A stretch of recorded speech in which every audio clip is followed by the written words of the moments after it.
제가 가진 성경으로 구약 성경 560페이지 열왕기 하 1장 13절에서 18절입니다. 봉독하겠습니다. 왕이 세 번째 50부장과 그의 군사 50명을 보낸지라. 셋째 50부장이 올라가서 엘리야 앞에 이르러 그의 무릎을 꿇어 엎드려 간구하여 이르되, 하나님의 사람이여, 원하건대 나의 생명과 당신의 종인 이 50명의 생명을 당신은 귀히 보소서.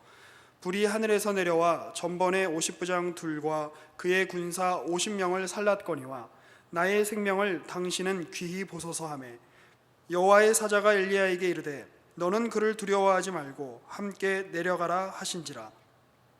엘리야가 곧 일어나 그와 함께 내려와 왕에게 이르러 말하되, 여호와의 말씀이 내가 사자를 보내 에그론의 신 바알세붑에게 물으려 하니 이스라엘에 그의 말을 물을 만한 하나님이 안 계심이냐. 그러므로 내가 그 올라간 침상에서 내려오지 못할지라 내가 반드시 죽으리라 하셨다 하니라. 왕이 엘리야가 전한 여호와의 말씀대로 죽고 그가 아들이 없으므로 여호람이 그를 대신하여 왕이 되니 유다 왕 여호사밧의 아들 여호람의 둘째 해였더라. 아하시아가 행한 그 남은 사적은 모두 이스라엘 왕 역대 지략에 기록되지 아니하였느냐. 아멘. 아합이 드디어 죽었습니다. 열왕기상 22장 40절에서 열왕기서의 기자는 아합의 죽음과 그 다음에 아하시아의 즉위 사실을 우리에게 알려주고 있습니다. 열왕기 상하가 우리는 지금 분리된 말씀으로 이렇게 구분되어서 나눠진 두 권의 책으로 보고 있지만, 사실 열왕기서는 전체를 한 권으로 집필했던 것이 틀림이 없습니다. 어디를 기준으로 해서 열왕기 상과 하를 나눴느냐 하는 것은 후대에 또 그 처음에 이제 이 기록을 기록한 사람들이 하나의 두루마리에 다 담을 수 없는 큰 양이었기 때문에 이 이야기를 중간에 어디서 잘라야 되는데 대중 없이 그냥 길이에 맞춰 자르지 않고 아합이 그 죽음 이후의 일, 아합의 죽음을 전후로 해서 열왕기서를 상권과 하권으로 나누어 놓은 것을 우리가 볼 수 있습니다. 그리고 나서 열왕기상 22장 41절에서 50절까지는 유다의 왕 여호사밧이 다스리던 시기의 이야기를 간략하게 우리에게 소개시켜주고 있고요. 그다음에 여호사밧 왕이 다스리던 시대에 이스라엘에 어떤 일이 일어났니, 남유다 왕국에 어떤 일이 일어났는지에 대해서는 특별히 말을 하지 않고, 그다음에 이스라엘 왕 아하시아 시대, 그러니까 아합의 아들이었던 아하시아가 다스리던 시대의 이야기로 넘어와서 51절에서 53절까지 아하시아의 치세가 어떠했는지에 대한 그 신학적인 평가를 이렇게 알려주고 있습니다. 51절부터 보시면, 유다의 여호사밧 왕 제17년에 아합의 아들 아하시아가 사마리아에서 이스라엘의 왕이 되어 2년 동안 이스라엘을 다스리니라. 그가 여호와 앞에서 악을 행하여 그의 아버지의 길과 그의 어머니의 길과 이스라엘에게 범죄하게 한 느밧의 아들 여로보암의 길로 행하며 바알을 섬겨 그에게 예배하여 이스라엘의 하나님 여호와를 노하시게 하기를 그의 아버지의 온갖 행위같이 하였더라. 이렇게 아하시아가 다스리던, 아합의 아들 아하시아가 다스리던 시대의 이스라엘, 그의 치세가 어땠느냐? 그의 치세는 그의 아버지가 한 것과 똑같이 했더라 라고 소개하고 있고, 그 실예를 우리에게 펼쳐 보여주는 것이 열왕기하 1장의 이야기입니다. 열왕기하 1장은 이렇게 시작을 합니다. 아합이 죽은 후에, 이렇게 시작을 합니다. 아합이 죽은 후에 모압이 이스라엘을 배반하였더라 라고 굉장히 그 외교적이고 국제 역학적인 이야기를 가장 먼저 소개하고 있습니다. 아합이 죽었다라는 그 말에 이 아합이 죽었다, 그 아합이 죽은 후에라는 문구를 접하는 열왕기서의 독자들, 여태까지 열왕기서를 읽어왔던 열왕기서의 독자들은 이 아합이 죽었으니 이제 뭔가 좀 상황이 호전되지 않을까 하는 기대를 갖게 되었을 것입니다. 뭔가 좀 나아지지 않았겠는가. 그러나 아하시아 치세를 대표하는 이야기로 가장 먼저 소개가 되고 있는 말씀은, 원래 이스라엘의 그 지배하에 있었던 속국이었던 모압이 이스라엘의 지배를 벗어나 반역을 일으켰다, 이스라엘의 지배 국가가 더 이상 되지 않았다, 독립했다라는 말입니다. 모압은 이스라엘과는 그 종주국과 속주국의 그 관계를 가지고 있는 나라입니다. 마땅히 모압은 이스라엘에게 속해 있는 나라이고 이스라엘의 지배를 받는 나라이고 이스라엘에게 충성을 맹세해야 하는 나라인데 아합이 죽은 후에 모압이 이스라엘을 배반합니다. 이 이야기는 단순히 그냥 정치적인 어떤 사건을 소개한다기보다도 이스라엘이 하나님과 맺고 있는 관계가 어떻게 잘못되어 있는지를 그 모압과 이스라엘의 관계를 통해서 알려주고 있는 내용이라고 볼 수 있습니다. 원래 이스라엘과 하나님은 그 언약 관계를 맺고 있습니다. 하나님이 이스라엘의 왕이시고 주인이시고 이스라엘은 그 하나님 앞에 충성을 해야 하는, 충성을 맹세하는 그런 나라입니다. 하나님의 다스림을 받고 하나님의 통치를 받아야 하는 나라이죠. 그런데 마치 모압이 그렇게 이스라엘의 통치를 거부하고 배반해서 독립을 했듯이 이스라엘도 하나님을 더 이상 섬기지 않고 배반하고 반역했다. 그러니까 모압이 아합이 죽은 이후에 반란을 일으킨 것은 이스라엘이 하나님을 거부하고 마땅히 하나님의 통치와 다스림을 받아야 되는 상황에서 스스로 뛰쳐나가 하나님께 반역한 것 같이 그렇게 모압도 이스라엘을 반역하게 됐다라는 의미를 가지고 있는 표현일 것입니다. 그리고 나서 두 번째 이야기를 소개합니다. 두 번째 이야기는 2절부터 17절까지 이제 이야기가 끝날 1장 전체를 통틀어서 굉장히 길게 기록하고 있는 말씀인데요. 아하시아 왕이 사마리아에 있는 자기 궁전의 그 다락 난간에서 떨어져서 다쳐 병들게 되었다라는 어떤 그 사고에 관한 기록으로 시작하고, 그런데 아하시아가 그 목숨이 위중하게 되고 다쳐서 병들어 있는 상황에서 자기가 나을지 안 나을지에 대한 신탁을 구하기 위해 자기가 신하들을 보내서 신탁을 구하는데 신탁을 구하는 그 대상이 다름이 아닌 블레셋의 에그론의 신 바알세붑이라고 하는데 그 문제가 있는 거죠. 그 문제는 여기에서부터 시작을 합니다.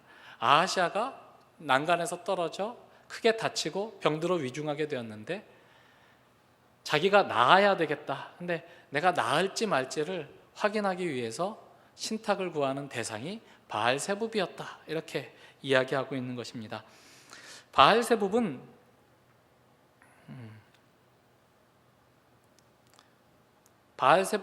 이런 뜻입니다. 파리들의 왕, 파리들의 주라는 뜻입니다. 어떤 학자들은 바알세불, 원래 세불은 이제 왕자라는 뜻이거든요. 왕자들의 주거나 왕자인 주라는 뜻이겠죠. 바알세불인 신인데 열왕기서의 기자가 바알세불이라고 높이는 식으로 말하지 않고 파리들의 대왕이라고 모욕적으로 기록한 거다라는 해석이 있는데 더 나은 해석은 이런 것처럼 보입니다. 그 당시 이제 에그론에서는 그 여러 가지 그 질병을 전달하는 매개체로 파리라는 그 곤충을, 벌레를 질병을 이렇게 매개하는 그 매개체라고 여겼는데, 그래서 파리로부터 우리가 병이 옮겨지고 그래서 파리들이 병을 옮기는 신이다라고 이해를 했다고 합니다. 그러니까 병을 주는 신이기도 하지만 병에 대한 권리를 가지고 있는 신이기 때문에 이 파리의 신 바알세붑은 병을 고치는 신으로도 이해를 했습니다. 그러니까 아하시아는 지금 크게 병들어 목숨이 위태로운 상황임을 직감하고 이 문제를 해결하기 위해서 이 방면에 가장 능통한 신을 찾아가는 겁니다.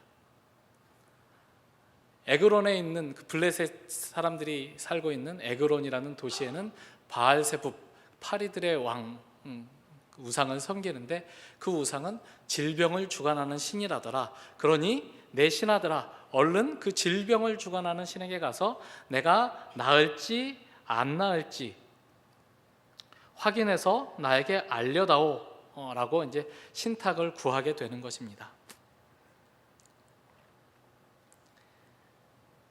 아하시아는 사자를 보냅니다. 바벨론의 5대 도시 중에 하나인 에그론으로 사자를 보내서 질병을 주관하는 바알세붑에게 자기가 어떻게 될지를 묻습니다. 그런데 이때 하나님께서 개입하십니다. 3절에 여호와의 사자가 디셉 사람 엘리야에게 이르되 너는 일어나 올라가서 사마리아 왕의 사자를 만나 그에게 이르기를 이스라엘에 하나님이 없어서 너희가 에그론에 신 바알세붑에게 물으러 가느냐? 그러므로 여호와의 말씀이 내가 올라간 침상에서 내려오지 못할지라 내가 반드시 죽으리라 하셨다 하라. 엘리야가 이에 가니라. 하나님께서 사자를 보내시죠. 왕은 자기가 나을지 안 나을지를 알아보라고 바알세붑에게 사자를 보내고, 하나님은 그 왕의 행위가 괘씸해서 그 왕의 사자들에게 메시지를 전달하게 하기 위하여 엘리야를 보내는데, 그 엘리야에게 하나님의 사자를 보내서 하나님의 뜻을 알리십니다. 굉장히 이렇게 아하시아와 하나님이 어떤 대결을 펼치는 것 같은 그런 대결 구도를 만들어내고 있는 것을 우리가 보게 됩니다. 엘리야로 하여금 아하시아의 명을 수행하는 그 아하시아 왕이 보낸 사자들에게 하나님께서는 엘리야를 통해서 그들이 원래 묻고 들으려고 했던 바알세붑의 신탁을 들을 것이 아니라 여호와의 신탁이 무엇인지를 듣게 하십니다. 그리고 이 신탁을 들은 아하시아의 신하들은 바알세붑에게 물으러 가던 길을 되돌이켜 자기 왕에게 돌아가서 여호와의 신탁을 전합니다. 그러니까 그 자기 신하를 보내놓고 아하시아 왕이 답을 기다리고 있었는데 어느 정도 계산이 쓸 거 아니에요. 여기에서 에그론까지의 거리, 그래서 그 자기가 보낸 신하들이 에그론까지 도달해서 그 에그론에서 바알세붑의 신전에서 신탁을 듣고 돌아오기까지의 시간이 머릿속에 있었을 텐데, 그 길 중간에 엘리야가 끼어들어서 여호와의 신탁을 전했고 그 여호와의 신탁을 받아왔으니 시간이 너무 빨리 돌아온 거죠. 그래서 아하시아 왕은 즉각적으로 이 사람들이 에그론에 가서 바알세붑의 신탁을 가져온 것이 아니라는 사실을 눈치챕니다. 너희가 어찌하여 이렇게 빨리 올라왔느냐? 5절에 아하시아 왕이 그들에게 말하죠. 그랬더니 아하시아 왕의 신하들이 하나님의 사람이 우리를 만나서 왕에게 이러이러한 신탁을 줍디다 하고 말합니다. 왕은 하나님이 이스라엘에 하나님이 없어서 에그론의 바알세붑에게까지 가서 신탁을 요청했습니까? 너가 그렇게 했느냐? 너가 그렇게 했으니 네가 올라간 그 침상, 네가 누워있는 데서 회복하지 못하고 거기서 죽게 될 것이다 라고 여호와께서 신탁을 주셨다고 이제 말합니다. 그랬더니 이제 아마 엘리야라는, 자기들에게 신탁을 준 사람이 엘리야라는 사실을 아하시아의 신하들도 다 알았을 거라고 생각을 합니다. 워낙 엘리야는 유명한 사람이었으니까. 그 전에 이미 갈멜산에서 큰 능력을 행한 바도 있고 온 이스라엘에 엘리야에 대한 소문은 이미 다 퍼져 있는 상황이었으니까 엘리야를 못 알아봤을 것이라고 여기기는 힘들고요.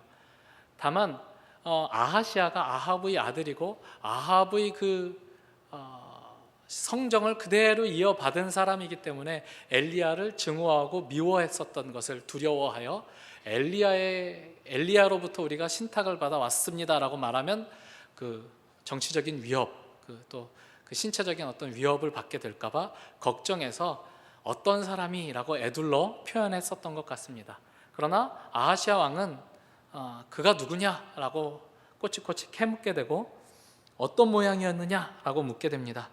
그래서 신하들은 그는 털이 많은 사람이었습니다 라고 이야기했더니 아하시아 왕은 엘리야구나 라고 깨닫게 되는 거죠. 파악하게 되죠.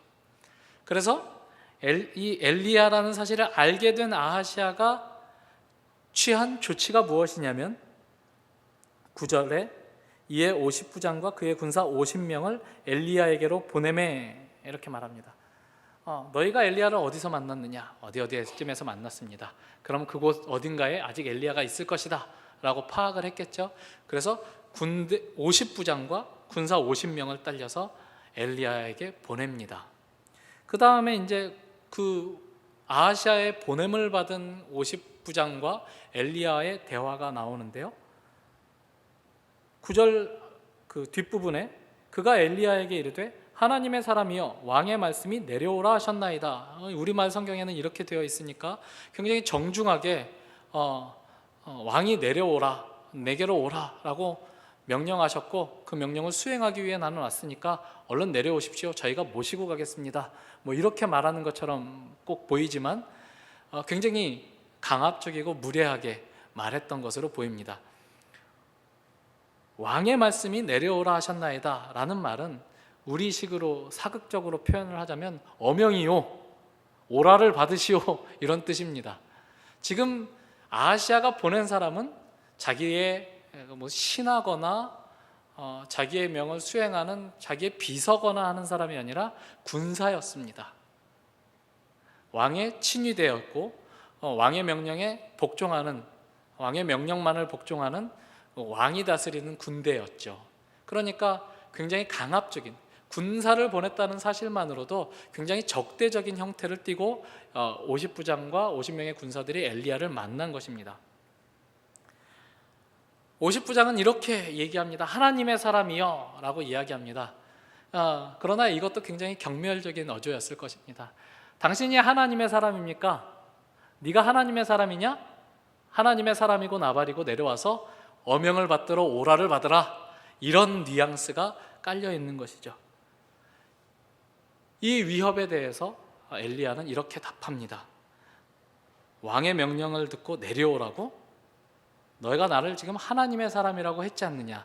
만일 내가 하나님의 사람이라면 불이 내려와, 하늘에서 불이 내려와 너희를 살을 것이다.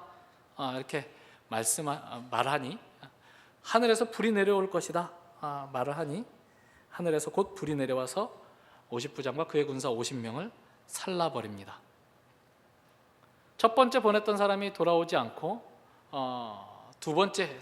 돌아오지 않자 두 번째로 아하시아 왕은 군사 50명과 50부장을 보내는데, 이 사람은 조금 더 강하게 말하는 것처럼 보입니다.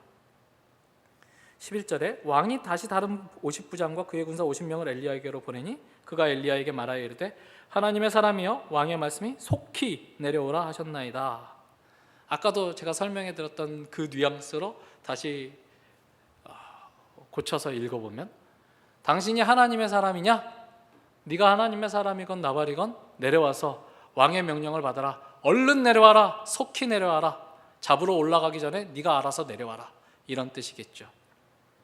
다시 엘리야가 첫 번째 50부장과 그의 군사들에게 했던 것처럼 내가 만일 하나님의 사람이면 불이 하늘에서 내려와 너와 너의 50명을 살을지로다 말하니까 그 말씀대로 불이 내려와 이들을 살라버립니다. 그리고 세 번째로 50부장과 50명의 군사를 보냅니다. 세 번째로 온 사람은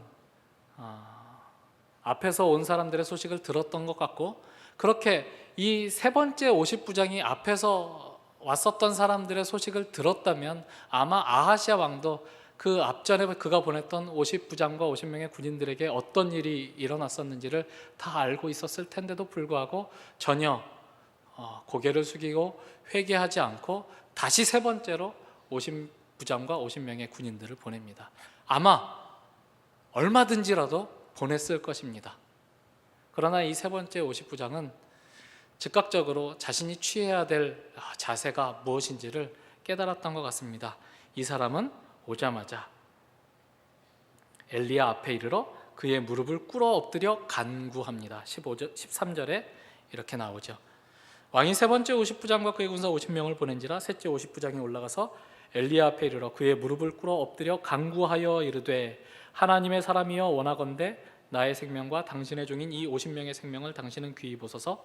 불이 하늘에서 내려와 전번에 50부장 둘과 그의 군사 50명을 살랐거니와 나의 생명을 당신은 귀히 보소서. 당신 하나님의 사람 맞습니다. 하나님께서 불을 보내어 하나님이 정말 하나님이라는 사실과 당신이 그 하나님의 종이라는 사실을 증거하셨습니다. 그 증거를 받아 나는 당신이 하나님의 사람임을 압니다. 그러니 우리를 불쌍히 여겨주십시오. 우리가 무슨 힘이 있습니까? 우리는 왕이 가라 하면 가는 존재고 오라 하면 오는 존재입니다. 왕의 명령을 수행하여 여기에 온 것일 뿐입니다.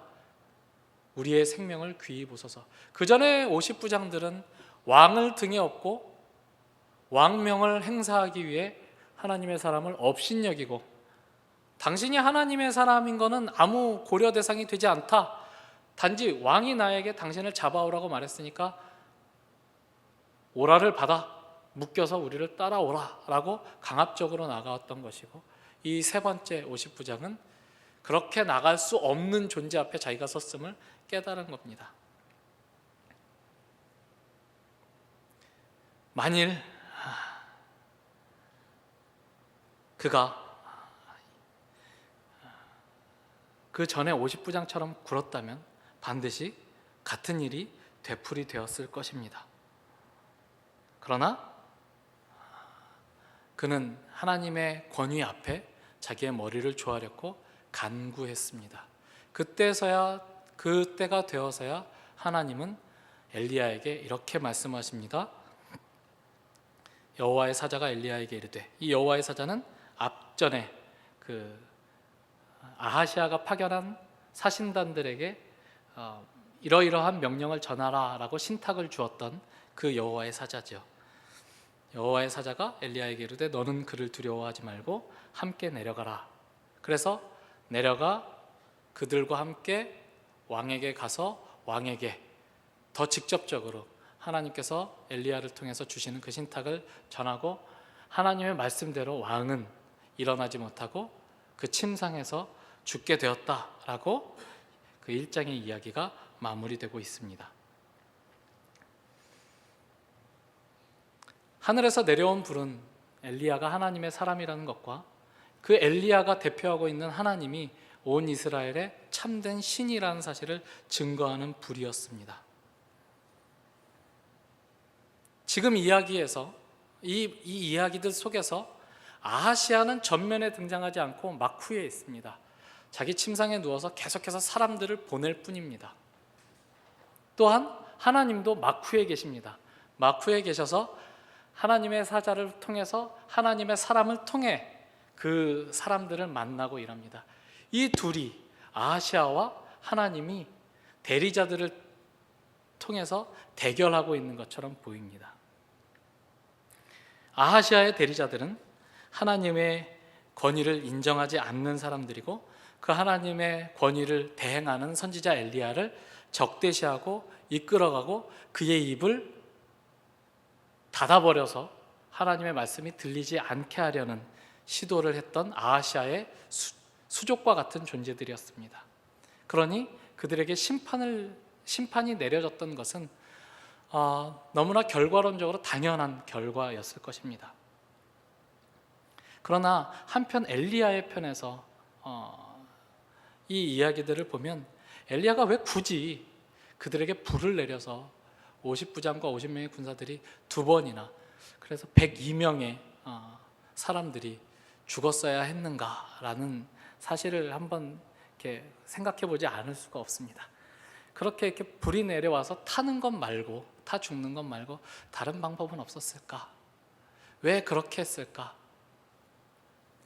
우리가 엘리야의 행위를 다 알 수는 없지만 하늘에서 내려오는 불은 하나님이 하나님이시라는 사실을 증거하는 불이라는 차원에서 굉장히 긍정적인 어떤 의미를 가지고 있는 사건이라고 할 수 있습니다. 하늘에서 내려오는 불은 엘리야와 계속해서 같이 가는 이미지인데요, 엘리야는 갑작스럽게 등장을 합니다. 디셉 사람 엘리야. 디셉이 어디에 있는 동네인지 잘 모르지만 아무튼 촌동네였던 것만은 확실합니다. 갑작스레 등장하는 하나님의 사람, 그를 통해서 하나님은 당신이 어떤 분이신지를 증거하십니다. 갈멜산에서 바알 선지자들과의 대결을 통해서 하늘에서 불이 내려 재물을, 정말 흥건히 젖었던 재물들을 다 태우는 방식으로 하나님이 이스라엘에 여전히 살아계시다는 사실을 엘리야를 통해서 입증하셨고, 그리고 오늘 본문에서도 하늘에서 불이 내려와 하나님의 사람이, 엘리야가 하나님의 사람이라는 것이 증거되었습니다. 그리고 엘리야는 마지막에 하늘에서 내려온 불병거를 타고 올라가게 되죠. 엘리야는 하나님이 어떤 분이시냐, 여전히 하나님이 살아계시냐에 대한 질문에 대한 답으로 이스라엘 전체에 보냄을 받은 사람이었던 것 같습니다. 그러나 동시에 그는 권능의 사람이면서 늘 두려워하던 사람이었습니다. 가장 큰 권능을 행한 하나님의 사람이었지만 또 자신의 안전이 위협받는 상황에서는 언제나 두려워하여 숨었던 사람, 하나님에 대한 기대가 더 물리적으로 가시적으로 나타나기를 원했지만 그것들이 좌절될 때에는 한없이 영적으로 침체되었던 우리와 똑같은 사람이었다라는 사실을 보게 됩니다. 오늘 본문에서 세 번째 50부장이 와서 꿇어 엎드려 간청하며 우리의 생명을 귀히 여겨달라고 했을 때 하나님이 하나님의 사자를 통해서 어떻게 말씀하십니까? 두려워하지 말라. 너 무서워하지 말아라. 떨지 말아라. 엘리야가 그 전에 50부장 둘과 그 50명의 군사들을 불살랐던 데의 이면에는 엘리야가 가지고 있는 두려움이 분명히 있었다는 것이 이 말씀을 통해서 알려지고 있는 것이죠. 나를 잡으러 온다고? 나는 하나님의 사람인데? 하나님, 나가 하나님의 사람이지 않습니까? 불을 보내어 살라주십시오. 하나님께서 불을 보내어 살라주십니다. 그러나 여전히 그는 두려워하고 있습니다. 계속해서 왕이 사람을 보내서 자기를 잡아가려고 그러고 계속해서 그 왕이 잡으러 오는 사람들에 대해서 두려운 마음을 가지고 하나님 쟤네들 벌 내려주십시오. 하나님 쟤네들 없애주십시오. 라고 기도하는 엘리야의 나약한 모습을 우리가 보게 됩니다. 그 전에 이세벨이 내일 이맘때까지 엘리야의 목이 그 몸에 붙어 있으면 신들이 내게 벌 위에 벌을 내려도 좋다라고 선언했을 때 그 이세벨을 피해서 굳이 북이스라엘에 영향이 미치지 않는 남유다의 최남단 브엘세바까지 도망갔었던 것처럼 엘리야는 지금 산꼭대기에 앉아서 자기를 잡으러 오는 아하시아의 군사들을 두려워하고 있었습니다. 그러나 그 군사가 당신이 하나님의 사람이 맞습니다. 그리고 하나님이 참 하나님이시라는 사실을 나는 인정합니다. 그러니 내 생명을 귀히 여겨주십시오 라고 고백했을 때 하나님은 이제 더 이상 그를 두려워하지 않아도 된다. 내가 너를 보호하고 그가 너를 해치지 않을 것이다. 그러니 그를 따라가서 아하시아 왕에게 내가 전한 말씀을 그대로 다시 한번 확증하고 전하라 말씀하시는 거죠.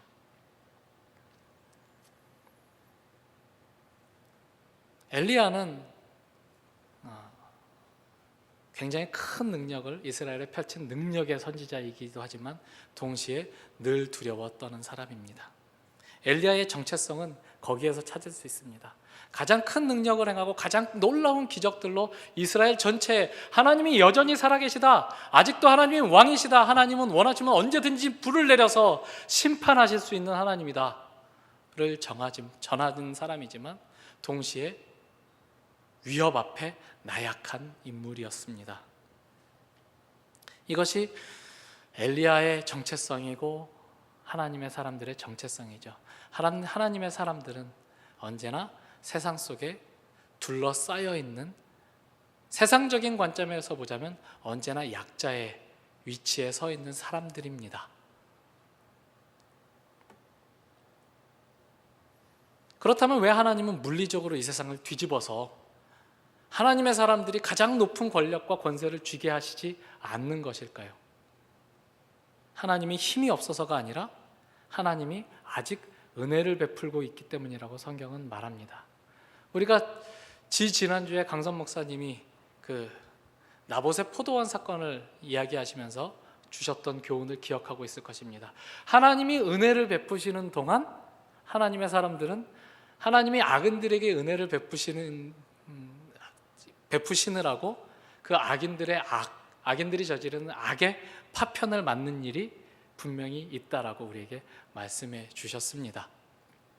그렇게 하나님이 참고 기다리시고 하나님의 선함을 드러내시는 시간 동안에 의인들은 하나님을 인정하지 않는, 하나님을 적대하고 하나님을 거부하는 사람들로 인해서 고통받고 어려움을 받는다 하는 것이 성경 전체의 굉장히 큰 주제들 중에 하나입니다. 그러나 결국은 하나님의 뜻이 이루어진다. 하나님께서 그 모든 일들을 통해서 당신의 역사를 완벽하게, 당신의 계획을 흐트러짐 없이 이루어내고야 마신다라는 것이 성경 전체를 통해서 계속해서 반복되어지고 있는 말씀이죠. 하나님은 신실하시다. 하나님은 진실되시다. 하나님은 포기하지 않으시고 하나님은 자기의 계획을 수정하지 않으신다. 사람들은 힘이 전부인 것처럼 힘을 쫓아 살아가고 그 힘을 가지면 자기의 힘을 증명하기 위해 약자들을 압제하고 자기의 그 힘의 논리를 따르지 않는 사람들을 어떻게든 그 입을 막으려고 하지만 하나님은 더 큰 힘과 권세를 가지고 있으면서도 더 큰 능력과 무한한 영광을 가지고 있으면서도 그 영광을 힘으로 다른 누군가를 압제해서 확인하시는 것이 아니라 참고 기다리시고 인내하시고 기회를 주셔서 그럼에도 불구하고 당신의 뜻을 이루어 가시는 것으로 당신의 신실하심과 영광을 증거하시는 하나님이시다라고 성경은 우리에게 가르쳐주고 있는 것입니다. 언젠가 완전한 하나님의 공의가 이 땅에 도래하게 될 것입니다. 그러나 그때는 악인들이 다 심판을 받는 때여야 할 것입니다. 그 악인들이 모두 다 하나님의 보좌 앞에서 심판을 받기까지는 하나님이 참고 인내하고 기다리고 여전히 하나님 회개하기를, 하나님의 사람들로 돌아오기를 기다리시는 시간들인 것입니다. 하나님은 반드시 심판을 시행할 것이지만 아직은 그 심판이 유예되고 있습니다. 심판이 유예되고 있는 기간, 그 기간을 엘리야가 살았던 것이고 또한 우리가 살아야 하는 시간인 것입니다. 여전히 세상은 우리에게 호의적이지 않습니다. 하나님 나라의 법칙을 따라 사는 사람들을 무식하다, 순진하다, 바보 같다라고 말합니다. 그리고 그들이 가지고 있는 가치 체계를 우리가 뒤흔드는 것을 용납하지 않습니다. 돈이 필요 없다고? 너 돈맛 한번 볼래? 힘이 아무것도 아니라고? 너 힘맛 한번 볼래? 이렇게 말하는 것이 이 세상입니다. 그 세상 속에서 우리는 약자로 살아갑니다. 왜요? 세상의 논리에 따르면 우리는 힘을 가진 자들이 아니기 때문에 그렇습니다. 고린도전서에는 이런 말씀이 있습니다. 너희의 택하심을 보라. 너희 중에 문벌 있는 자가 있느냐? 부유한 자가 있느냐? 세력, 정치적인 힘을 가지고 있는 자가 있느냐? 없지. 하나님은 세상의 미련한 것들을 통해서 지혜 있는 자들의 지혜를 폐하시고 세상의 약한 것들을 통해서 강한 자들이 가지고 있는, 자랑하는 그 강함을 부끄럽게 하시는 하나님이시다. 하나님은 그렇게 일하시는 하나님이시다. 우리는 꼭 엘리야처럼 내가 원할 때 하나님이 불을 내려서 저것들을 멸망시켜 주셨으면, 내 마음에 들지 않고 하나님의 뜻대로 살지 않는 저것들을 없애서 하나님의 나라가 이루어졌으면 좋겠다라고 생각하지만 하나님은 정반대로 일하십니다. 하나님은 그들을 기다려 주시고 그들에게 시간을 주시고 기회를 주십니다. 하나님이 끝까지 아하시아를 기다려 주시지만 아하시아는 회개하지 않습니다. 아합과 굉장히 대조되는 대목이죠. 아합은 하나님의 심판의 선언이 그에게 임했을 때 겸비하고 축 처져서 고개를 수그리고 어깨를 늘어뜨리고 다녀서 하나님의 그 은혜를 한번 입는 일이 있었지 않습니까? 아합과 같은 정치적 센스는 없고 아합의 고집만을 닮은 아하시아는 끝내 그 침상에서 내려오지 못하고 죽습니다. 하나님의 공의가 실현됩니다. 그러나 그 공의가 실현될 때까지, 하나님의 뜻이 완전히 이루어질 때까지 기다려주시고 유예되는 그 시간 동안에 엘리야는 두려워하고 겁내고 하나님께 소리 지르고 하는 일들을 하는 것입니다. 요한복음 17장에 가면 이런 이야기가 있습니다. 우리 요한복음 17장을 한번 마지막으로 찾아보고 말씀을 마치겠습니다. 예수님이 이제 십자가를 지시기에 앞서서 마지막으로 자기의 제자들을 위해 대제사장의 기도를 드리는 그 중간에 있는 말씀입니다. 17장 17절, 그들을 진리로 거룩하게 하옵소서. 아버지의 말씀은 진리니이다. 아버지께서 나를 세상에 보내신 것 같이 나도 그들을 세상에 보내었고 또 그들을 위하여 내가 나를 거룩하게 하오니 이는 그들도 진리로 거룩함을 얻게 하려 함이니이다. 내가 비옵는 것은 이 사람들만 위함이 아니요 또 그들의 말로 말미암아 나를 믿는 사람들도 위함이니 아버지여, 아버지께서 내 안에 내가 아버지 안에 있는 것 같이 그들도 다 하나가 되어 우리 안에 있게 하사 세상으로 아버지께서 나를 보내신 것을 믿게 하옵소서. 세상에서 아버지께서 나를 보내신 것을 믿게 하옵소서. 내가 하나님의 사람임을 이 세상에 증거하옵소서. 어떻게 증거하셨죠? 십자가에 달려 죽으심으로 증거하십니다. 세상의 그 위협과 협박에 자신을 그냥 내어주셔서 하나님의 뜻을 따라 세상의 위협을 그저 당하시는 것으로 예수님은 당신의 하나님의 아들 되심을, 하나님께서 당신을 보내셨음을 증거하십니다. 우리도 그렇게 예수께서 보내신다고 하십니다. 아버지께서 나를 보내신 것 같이 나도 저들을 보냅니다. 그래서 우리는 이 세상에서 약자로 살아갑니다. 약자로 살아가는 것에 불만 있으십니까? 힘을 가지고 싶습니까? 다 죽여버리고 싶으십니까? 당당하게 내 힘으로 저들을 굴복시키고 싶으십니까? 그것은 하나님이 원하시는 길이 아니라고 말씀합니다. 하나님의 뜻이 언젠가 분명히 반드시 이루어질 것이기 때문에 걱정하지 말고 너는 하나님이 내게 맡기신 일을 해라. 하나님이 가라 그러면 가고 오라 그러면 와라. 세상이 오란다고 네가 가지 않아도 된다. 세상이 너희를 쥐고 흔드는 것이 아니라 하나님이 너희를 때가 되면 보내시기도 하시고 때가 되면 다시 부르시기도 하신다. 이것이 엘리야의 전생애를 통해서 말씀해 주시고 계시는 우리에게 오늘 주시는 하나님의 말씀일 것입니다. 겁내지 마시고 이 세상을 살아가십시오. 겁내지 말라고 겁이 안 나느냐? 겁이 납니다. 그러나 우리가 세상에 지지 않을 거다라는 증거들을 하나님은 수천 년의 역사를 통해서 우리에게 남겨주시고 계십니다. 그 말씀을 믿고 오늘 우리에게 주신 삶의 자리에서 기꺼이 세상의 관점에서 약자의 자리를 지켜내는, 그러나 하나님이 우리를 귀하게 여기는 하나님의 사람인 줄로 스스로의 정체성을 확인하는 여러분과 제가 되기를 이 말씀으로 축원합니다. 기도하겠습니다. 하나님 감사합니다. 우리는 하나님의 사람입니다. 하나님이 사랑하신 하나님의 자녀들입니다. 그 놀라운 영광된 칭호를 우리에게 주셨습니다. 자리를 주셨습니다. 그러나 세상은 우리가 그렇게 귀한 존재인 줄을 모르고 인정하지 않을 것입니다. 세상에 인정받으려고 애쓰는 사람 되지 않도록 도와주시고 하나님께서 우리를 귀한 존재로 여기신다는 사실에 의심하지 않도록 도와주시옵소서.